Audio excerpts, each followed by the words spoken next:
Welcome to the final episode on this season of About Jobs TV. We're going to look at the effect of the non-collector mindset. You don't want to miss it. You're looking at how to actually enter the labor market, either when you just freshly got out of job or if you're entering it the first time. You must not find yourself with the mindset or the point of desperation. Follow me into the series and let's find out how.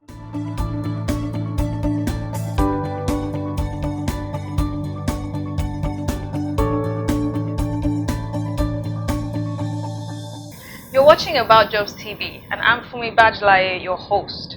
About Jobs TV is programming to help you navigate through the labor market, know how to get jobs, how to retain your job, and how to build a career that is worth your while. We bring the gossip, we bring the information, and we bring what will take you to your next level. Stay tuned. Good day. I want to talk to you about a book called The Mindset of the Employer versus the Employee. You know how that every employer feels like their staff don't understand. What do they think their staff doesn't understand? They don't understand the cost of running a business. They don't understand the implications of their actions on the bottom line. And the employee at the same time feels like the employer just doesn't understand. What doesn't the employer understand? The employer doesn't understand what it takes for the employee to show up at work every morning. Doesn't understand the arguments they had to go through at home, or he or she has to go through at home before leaving the house. Doesn't understand the sacrifice of putting off their own vision to come and work for the employer. Well, I decided to write a book that will help both parties understand, the employer and the employee. The Mindset of the Employer is a book written from different work transaction experiences, letting the employer hear the voice of the employee in a way that they didn't understand before, so that they can gain the employee's engagement, and helping the employer communicate clearly their passions, their dreams to the employee in a way that the employee can digest. It is a must read for the employer and the employee. What's more, when you get the book, you get to attend one of the most exciting workshops, which is where we draw the drawing ring, the battle ring of the employer and the employee. These workshops will help so many companies build loyalties, will help employers create long-term careers for their employees, and will help employees settle down in their company and begin to deliver the value that the employer seeks. Get this book today. It will help change your mind about your employer and the employee.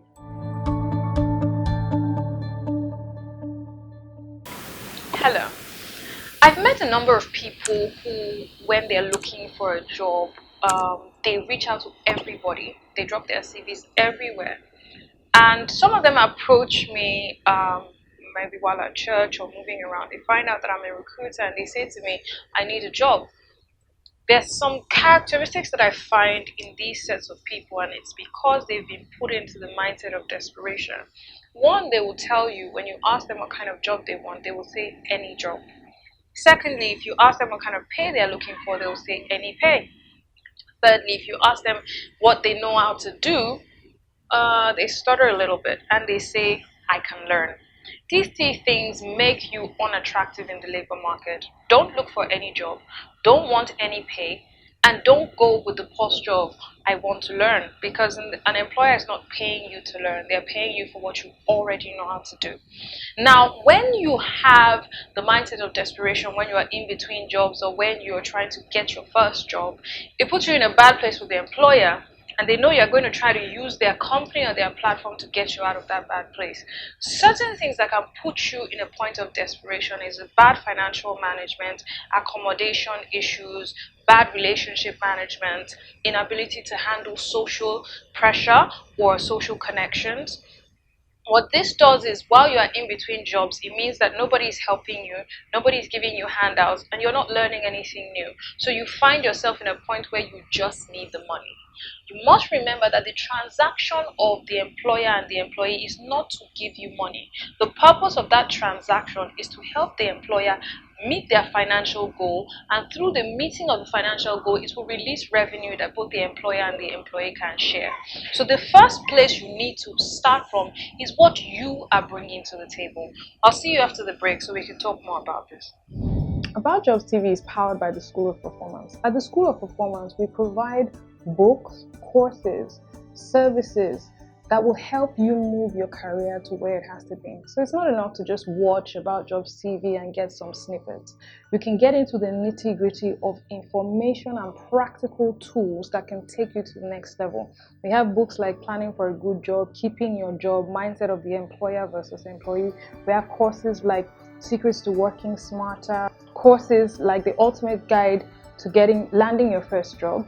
We have the Career Planner, which is the ultimate solution to actually building the career of your dreams. The School of Performance is designed with practical information. This is information we got through experience with employers, employees, and people who are making things happen. So it is something to invest in when you are building a career. Let me tell you, personal development is a non-negotiable in building the career to the next step. So what you know, but what you don't know might be keeping you from where you want to get to. Visit the School of Performance today.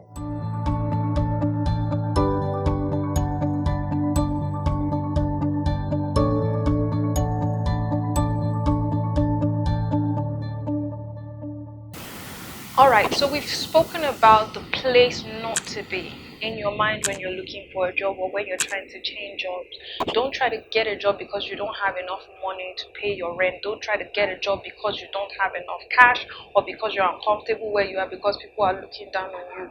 You go for a new challenge because you have gathered enough skills, you've gathered enough ability, enough energy to be able to bring something to the table that will bring enough revenue for you and your employer to share.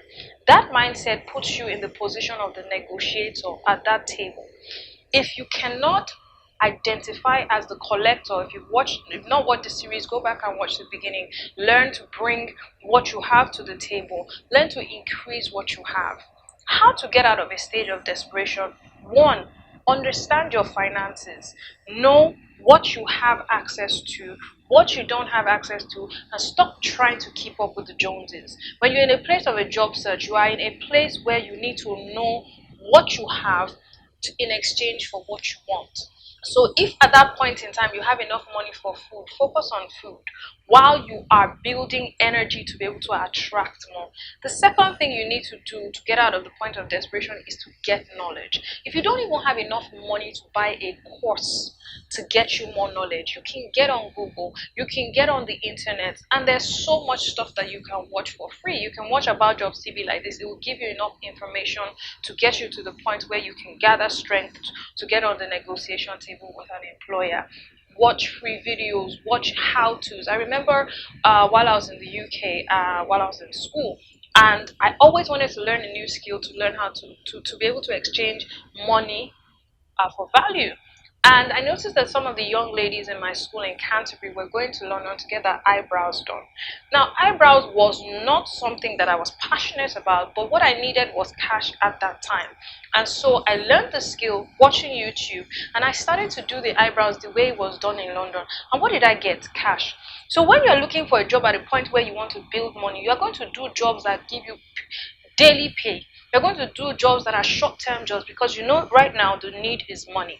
When you've built enough money, use the money to invest in yourself in such a way that you will be attractive for the next level you want to get to. So that means use the money to buy courses, get books, get content, go to places where you are most likely to meet people who are seeking to employ or people who can add to what you can deliver to an employer. That's where to find yourself. Don't then get money with your payday money, which is money that you just need to survive, and go and start going for parties and and bears. This is how you find a lot of people who have been looking for jobs for 10 years lose focus at every point in time that they get cash and not using the cash to invest in their likelihood to get the next job.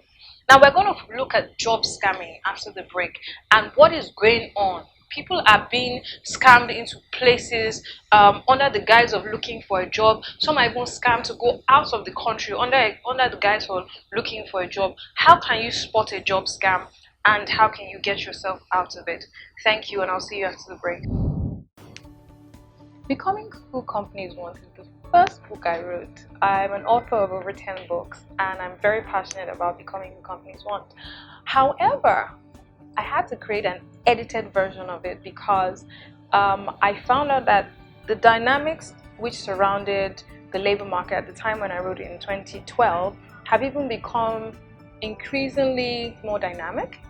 And it's important to help those who are getting into the labor market for the first time know how the employer thinks, what the employer expects of them, how to handle corporate politics. There's so many things they didn't tell you in school when you were going to get a job. I remember the first batch of people that we trained using the Becoming Who Companies One content, and one of them said to me, Mrs. Fumi, they didn't tell us these things in school. So let me give you an example. While you're about to graduate, you're imagining your first job as a place where you walk into the office and they have a desk chair and an office waiting for you with a laptop. They might have a car waiting for you with that job, and they're going to give you a salary that's commensurate to what you are bringing to the table. You're going to work and you're going to be promoted based on your qualifications and what you deliver. Right? Wrong. It doesn't work like that. In the real world of work, there are major factors that determine how you enter a labor market, how you're promoted, how to make yourself satisfied through the job. So I want you to take the time to get this book. We've made it so inexpensive because I understand you're just entering the labor market. But listen, if you don't get knowledge, you might not get to your goal in life. So get Becoming Who Companies Want today. And there is also a course that goes along with it at the School of Performance, and that's the ultimate guide to landing your first job. If you get these two combinations, you will walk into an employer's office and be sure you will get the job that you seek. I'll see you at the other end of your testimonial. Have you ever received a text message like this? This text message, when you read it, beware. Text messages for positions you never applied for with numbers that you cannot call, offering you employment for a job you haven't applied for. It's a scam. If you know that your skill is in engineering and you were offered an accounting role which you didn't apply for, don't go for the job. What is job scam? The objective of the job scammer is either to let you release money or to go to a desolate place where they can do evil things to you. So you find addresses that you're not sure of, places that you haven't been to. Please do not go for interviews in places that are deserted. Nobody's trying to interview you in a deserted place. So I've heard a lot of these stories, and one of the things we do at Afro Recruit Limited is once you get a job, we're sending you an email, we're calling you, we're SMSing you. You can always call to confirm. And if you're totally not sure, you can either use a Google map to view the place in 3D or go there on a day that is unannounced, and don't act like you're there for a job, and find out what is the real activity that goes on in that place. It's important to us that while you're going through your job search journey, you don't get traumatized by job scammers. So watch out for those kind of SMSs so that you don't get scammed. And remember, if you are not in a point of desperation, you are less likely to get scammed. So thank you for joining us on the series, the Collector series. You must have learned how to put together what you have. You must have learned how to develop what you are bringing to the table to negotiate. You must have learned the right kind of mindset, how to dress, how to look. And then with this series, you are armed to actually go on the table and negotiate with your next employer for your next job or your next promotion. Next series will be so much more exciting. Like I said, we're going to have an employer on set with us to discuss some of the issues. I would like to hear your stories on what your boss has done that you're not aware of. We're still going to talk about stories of unsung heroes, people that are doing great at work and know you haven't heard about them. About Jobs TV is programming you want to hear. And the next gossip we're going to talk about is sexual harassment in the workplace. So if you have a story in that direction, send it to us and then we'll talk about it. See you on our next programming session. Thank you for joining in season 2. Write to us, visit the School of Performance, and get you to the next level. God bless you.